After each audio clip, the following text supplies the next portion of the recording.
द्वारा जो बहाल किया गया कर्मी है।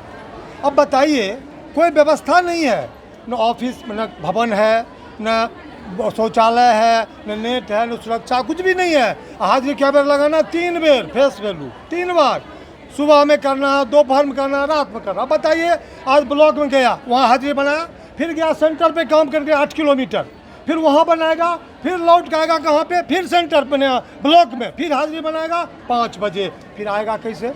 चलिए हम वहाँ रहेंगे, मैं वहाँ रहने के लिए तैयार हूँ। क्वार्टर है, सुविधा है, सुरक्षा है, कुछ भी नहीं है। ये भी बस ढोल का पोल बनाए हुए हैं और लकीर का फकीर बन के काम कर रहे हैं। और इतना ही नहीं, आज हमारी जो कर्मी है, ये तो सब नौजवान क्या झांसा दिखाए। आज रेगुलर कर्मचारी काम कर रहे हैं, उनको 1 लाख दरमाहा, 80,000 दरमाहा, इनको 10,000, 12,000, 15,000, 20,000। ये कहाँ सवाल है? इतने नहीं, जो हेल्थ में भी, संविदा में भी जो सरकार का संविदा है उसको कुछ वेतन, और जो NHM का कर्मी है उसको कुछ, वहाँ भी डिफरेंस है। अब बताइए, अभी कह रही थी जो जितना चाहिए सब सेंटर, जितना चाहिए हेल्थ सेंटर, जितना चाहिए प्राथमिक स्वास्थ्य केंद्र, जितना चाहिए है, क्या नहीं है? काम बढ़ गए, एक आदमी करता है 3-3 आदमी का काम, वर्कलोड बढ़ गया, काम इतना हजारों का डील कर रहे हैं, सब कोई कर रहे हैं, सुविधा कुछ नहीं। इसलिए FRS सिस्टम को तब तक बंद कर दिया जाए जब तक कि बुनियादी सुविधा बहाल नहीं की जाती है, नंबर 1। नंबर 2, समान काम का सबको रेगुलर किया जाए। कहा सरकार ने भी हम सबको 10 लाख बहाल करेंगे, नीतीश बाबू भी कह रहे हैं। अब तो आगे कंपटीशन है, तेजस्वी जी कहते थे हम 10 लाख करेंगे, अब कहते हैं हम किया CM बनो भैया, तुम ही करो ना, तो करो 10 लाख कर्मचारी को रेगुलर करो, उसमें पहले आ जाएंगे। तो 10 लाख बहाल करो, जब तक बहाली नहीं होती है समान काम का समान वेतन दो, तमाम सुविधाएं बहाल करो, जनता के हित में काम करो।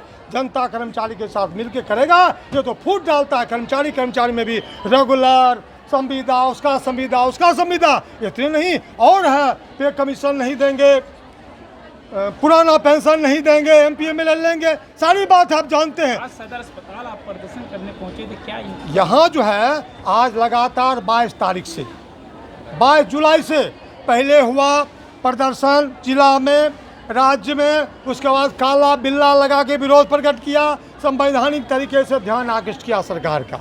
उसके बाद 22 तारीख से कार्य बहिष्कार आंदोलन पूरे बिहार में चालू है, पूरे बिहार में है।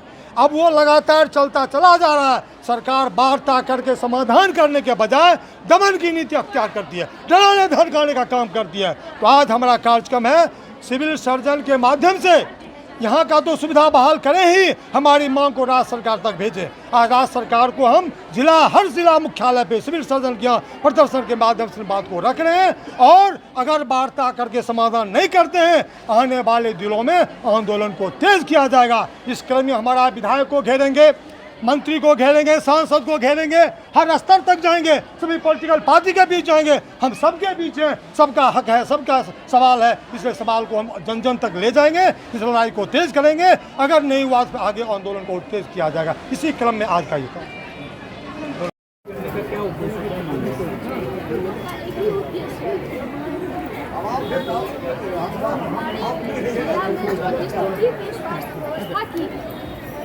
रेगुलर हर महीने जिस जगह से 200-300 OPD करके देते थे, हम लोग आज 1000, 1200, 1500 OPD हर महीने करके दे रहे हैं। फिर भी हम लोगों के लिए कोई व्यवस्था नहीं हो रहा है। सबसे पहले तो हम लोग CHO को कैडर में लाया जाए, हमारी यही सबसे बड़ी मांग है।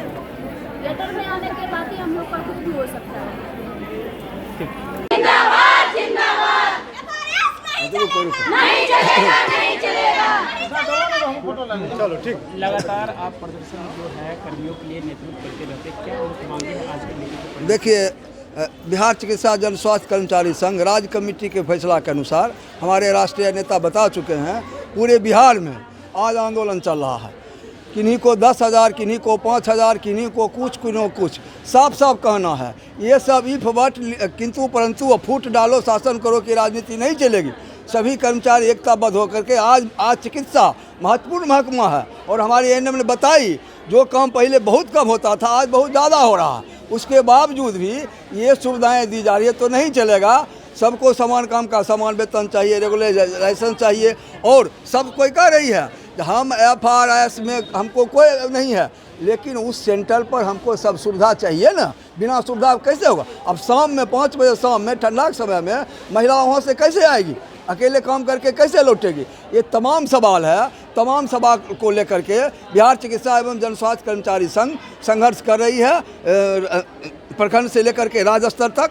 और यदि इनकी समस्याओं का समाधान नहीं होगा तो सिर्फ चिकित्सा संघ ही नहीं, और राजपत्रित कर्मचारी महासंघ भी पूरे जिले में सूबे में भी विचार कर रही है, आगे बढ़ेगी। सिर्फ ठेका संविदा के कर्मचारी नहीं, तमाम रेगुलर ANM कर्मी जो भी हैं, अगर सरकार नहीं चेतती है, सरकार नहीं मानती है, तो ये चिकित्सा व्यवस्था है, महत्वपूर्ण महकमा है सरकार का। अगर एक दिन सब हमारे रेगुलर ठेका संविदा तमाम लोग बंद कर देंगे तो सरकार को सोचने पर मजबूर हो जाएंगे। इसलिए हम सरकार से मांग करते हैं हमारी इन कर्मियों की समस्याओं का समाधान करें। अगर नहीं कीजिएगा तो फिर हम लोग आंदोलन को और तीव्र से तीव्र करेंगे, विस्तारित करेंगे।